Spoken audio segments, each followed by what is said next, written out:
Remember, this is an unshielded dose. The minimum dose is 312.5 rem per hour. See, the astronauts, they didn't have any shielding. In fact, the aluminium that they used in the spacecraft would have even worsened the problem, because aluminium increases the risk of particle fragmentation. You see, the radiation particles, they hit the aluminium and they shatter into a dangerous spray of secondary particles, and also electromagnetic waves, such as X-rays and gamma rays, which would have even worsened the problem.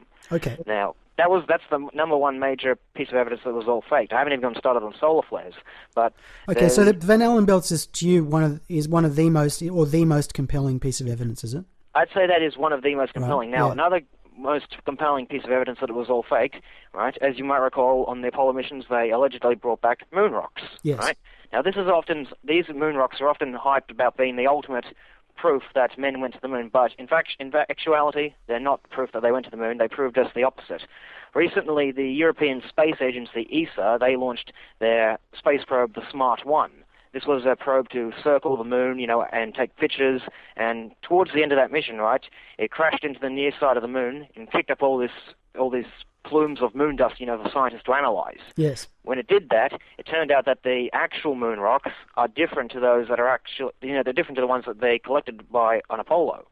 Right? It was reported, quote, by punching a 10-meter hole in the moon's surface, the probe has detected minerals different to the rocks gathered on the moon during moonwalks. Right. So difference, yeah.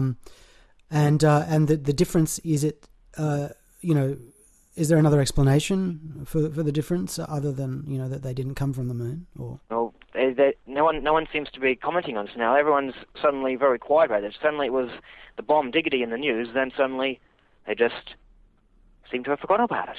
Okay. So it hasn't really been explained why they were different. Yeah. Okay. Yeah, that's probably one of the most compelling pieces of evidence that it was all faked.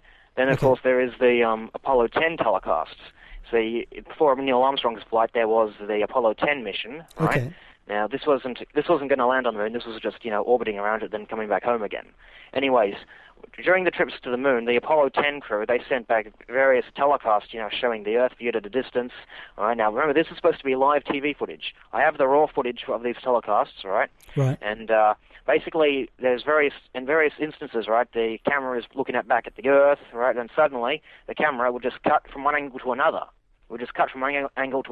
Right. And the audio is still, running over these camera cuts, indicating that the audio is uncut, yet this video is edited, right? Right. So that cannot happen in a live broadcast, especially with only the one camera, So they were cutting to two completely different angle shots, or yeah, like 1 minute they say the Earth would be down at the bottom of the screen, and suddenly the camera would cut and the Earth is up at the top of the screen, or zoomed in closer, or whatever. Okay.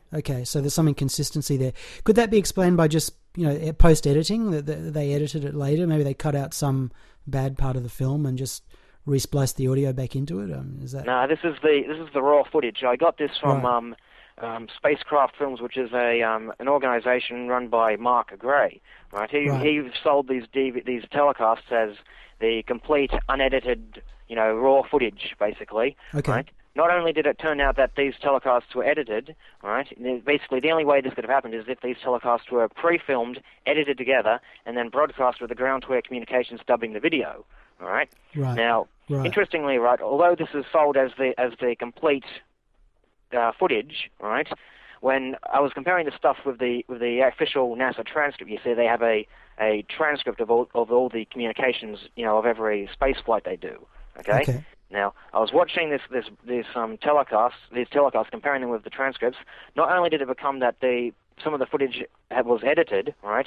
There were pieces of existing footage missing in the so-called complete DVD set, right? So basically, this guy Mark Gray was selling these telecasts as complete when he knew he was excluding footage. Right? We know this footage exists because the guys on the ground are saying, "Oh yeah, we've received this footage. We've got it. Madrida's got it." Right. Right.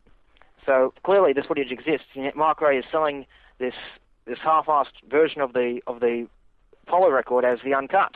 Okay. Right? So basically, I proved this in a video that I released. It was called "Flagging the Gems," and what does the guy do? He flags copyright infringement against my video, even though this is public domain footage. Really? So he forced you to take it down, did he? Well, basically, he flagged copyright infringement against my videos that were on YouTube once, Okay. and he got my old YouTube account suspended. Right, really? Yeah, I've restarted my YouTube account, thankfully, right? And the Apollo 10 documentary is called Flagging the Gems.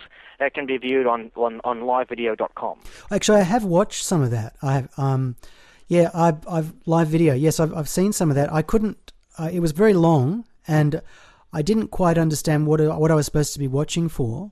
And I've also watched the one from Bart Sibrel's film where he's claiming that there was something funny going on in that the camera was not in front of the porthole but was like back, and then there's now I found that a bit confusing, to be honest with you. I found that I wasn't clear enough in my mind what I was supposed to be looking at for it to mean anything to me. That's just my gut response to that. But okay, well, let me break the ice. In the Apollo 11 footage, that's the footage that Sibrel received. Yeah. Okay. Basically, the astronauts are supposed to be 130,000 miles out. Okay, they're looking back at the Earth, viewed from a distance. Yeah. All right. Right. This is supposed to be the Earth, right? Yeah. Then after a while, they say, okay, bring the camera in for a TV shot. They switch the camera off, but then suddenly it pops back on again. Maybe they thought they turned it off, but it popped back on again. They're zooming out, and as they're zooming the camera out, an interior light comes into the shot.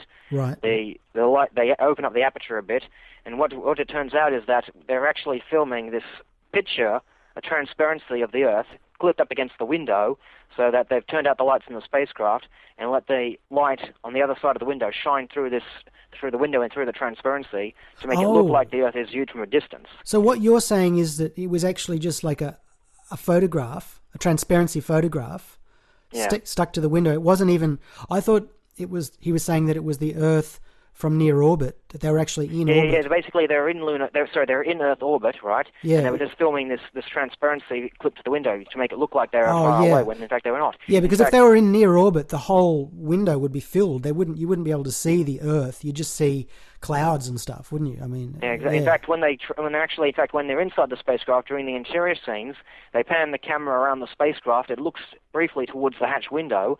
Right, but rather than seeing the hatch, filled with the black of space, we see it filled with a blue light, indicating that they're looking back at the Earth.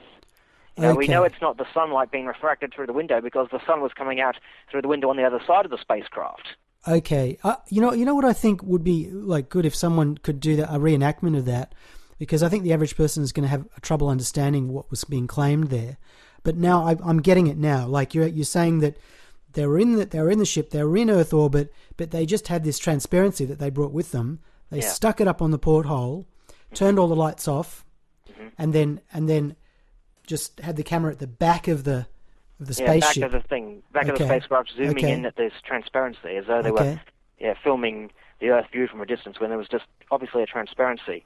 And those are the moon rocks, the radiation, and the Apollo 10 telecast. Those are the main 3 points that it was all faked. Now, you mentioned earlier that about the why no one has gone back and why there's no independent verification and what was the other thing you mentioned? Well, those are questions which, I mean, those are facts though. Those are just facts, and they don't prove anything one way or the other. But they are certainly, the more you think about them, the more they puzzle you.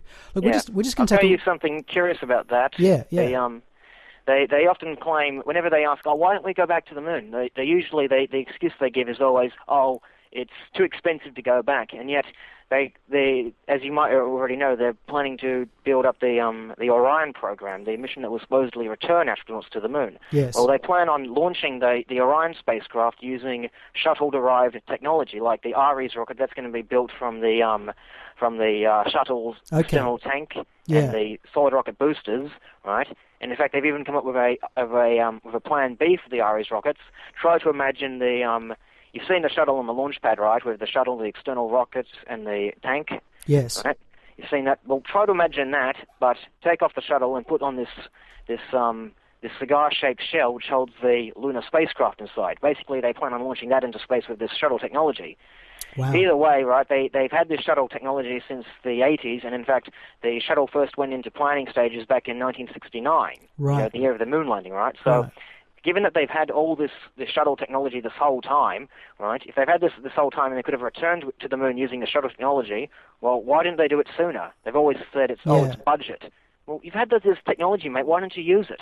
Well, yeah, I mean, like when I was a kid, we just assumed that by now there'd be like colonies on the moon. Like we would have thought by now there'd be cities on the moon. I mean, if they went to the moon 6 times, 40 years later, it'd just be, everyone would be there. Yeah, there were many plans for many more elaborate space flights. Like they would, as soon as they had landed on the moon, they were talking about landing on Mars by 1982 and flying by Venus on the way home. Building bases and stuff like that. But here's the thing, right? Of course, the main goal of the Apollo was to fake the moon missions to, as a propaganda tactic, to bluff, to make them seem like they had military superiority and be the first to land on the moon. Okay, we've completed that objective on Apollo 11. Now, how do we get out of it?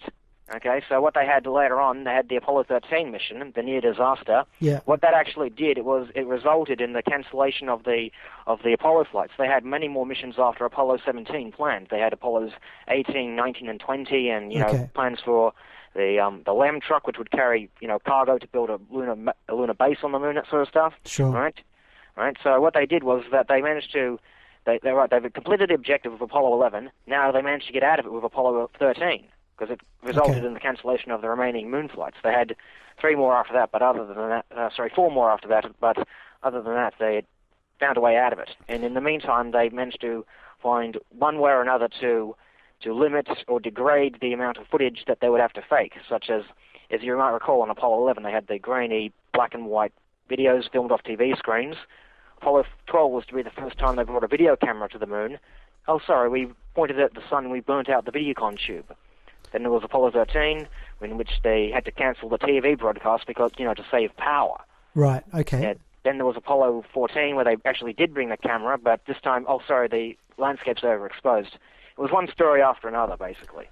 That's interesting. Look, I'm just going to take a really quick break, and I'm going to fire a couple of questions at you of my own. Just hang on right there. Okay. You're listening to Truth News Radio Australia, going beyond the spin, deception and propaganda of mainstream news. Visit truthnews.com.au and subscribe now.